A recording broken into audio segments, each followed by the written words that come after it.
신체 보호대 올바르게 사용하기. 신체 보호대 알아볼게요. 옛날에는 억제대라고 많이 쓰였는데 이제 명칭이 보호대로 바뀌었습니다. 첫 번째로 알아볼 보호대는 장갑 보호대입니다. 혼돈된 환자가 자신의 손으로 긁거나 손상을 입히는 것을 방지하기 위해 사용하고요. 보이시는 사진처럼 손에만 이렇게 씌워놓는 거라 우리 아기들 옛날에 쓰던 손싸개랑 좀 비슷하죠.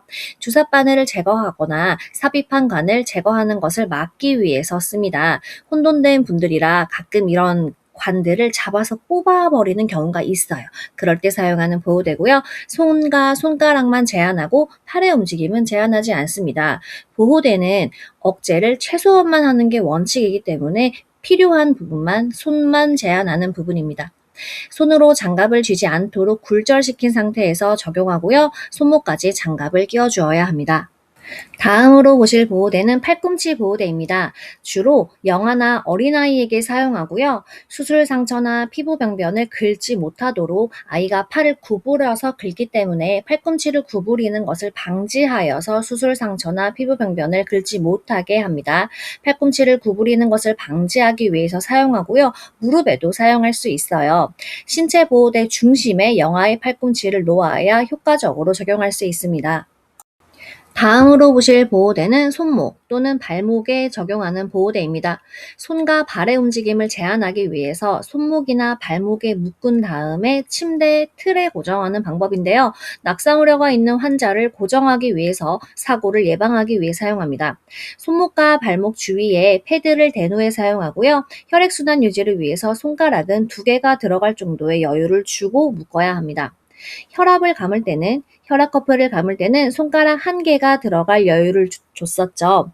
손목과 발목 보호대는 손가락 2개가 들어갈 정도의 여유를 주는데요. 이거 혹시 헷갈린다면 팔에 감는 커프는 하나니까 손가락 하나의 여유, 손목이나 발목은 2개죠. 그러니까 손가락 2개가 들어갈 정도의 여유를 두고 감는다. 이렇게 기억하시면 좋겠습니다.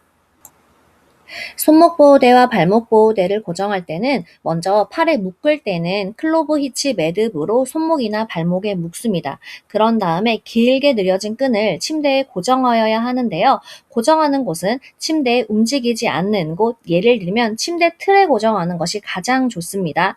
침대 난간같이 움직이는 곳은 안 됩니다. 그러면 침대 틀에 고정할 건데 침대 틀에 고정하기 위해서 묶는 매듭 방법이 정방형 매듭이나 고리 매듭을 이용해 묶습니다. 다음으로 재킷 보호대입니다. 재킷 보호대는 상체를 많이 고정하는 방법인데요. 진압력이 상실된 혼돈 환자, 진정제를 투여한 환자가 낙상하는 것을 방지하기 위해서도 사용하지만 가장 많이 사용하는 방법은 휠체어에서 미끄러지는 것을 방지하기 위해 많이 사용합니다. 착용하는 방법은 하의 위에 재킷을 입혀야 합니다.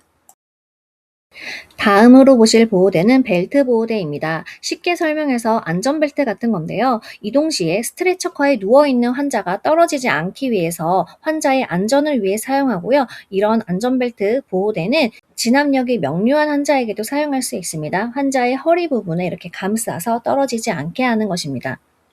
다음으로는 혼니블 보호대입니다. 다른 말로 전신보호대라고 하는데요.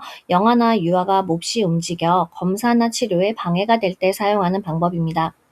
다음으로는 크림망이 있습니다. 크림망은 아기 침대 위를 그물로 막아서 밖으로 아이가 기어 나와서 다치는 것을 방지하기 위해 사용하는 보호대입니다.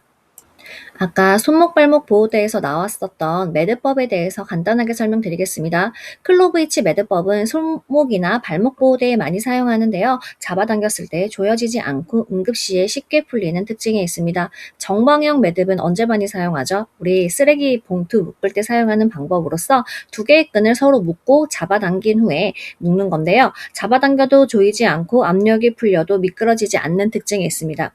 다음으로는 고리 매듭이죠. 고리 매듭의 큰 장점은 뭘까요? 잡아당겼을 때 쉽게 풀린다는 장점이죠. 이렇게 매듭법 3가지 알아보았습니다. 마지막으로 신체보호대를 적용할 때의 주의사항입니다. 신체보호대는 반드시 의사의 처방을 토대로 시행하고요. 필요시 처방 안 되고 1일 1회 처방을 하여야 합니다. 환자 또는 보호자에게 설명한 후에 동의서를 받아야 하고요. 최소한의 시간만 사용을 해야 하고 가능한 한 움직임은 많이 할 수 있게 최대화시켜야 합니다. 위급 상황 시에는 쉽게 풀 수 있는 방법을 사용해야 하고요. 그렇지 않으면 즉시 자를 수 있는 방법을 사용해야 합니다. 뼈 돌출 부위에는 패드를 대어서 찰과상을 예방하여야 하고요. 최소 2시간에는 30분씩 풀어서 환자의 상태를 관찰하여야 하고 환자를 절대 혼자 두지 않습니다. 기출톡톡입니다. 손목 보호대를 적용할 때 손목과 보호대 사이에 손가락 2개 정도의 여유를 두는 목적은 무엇일까요?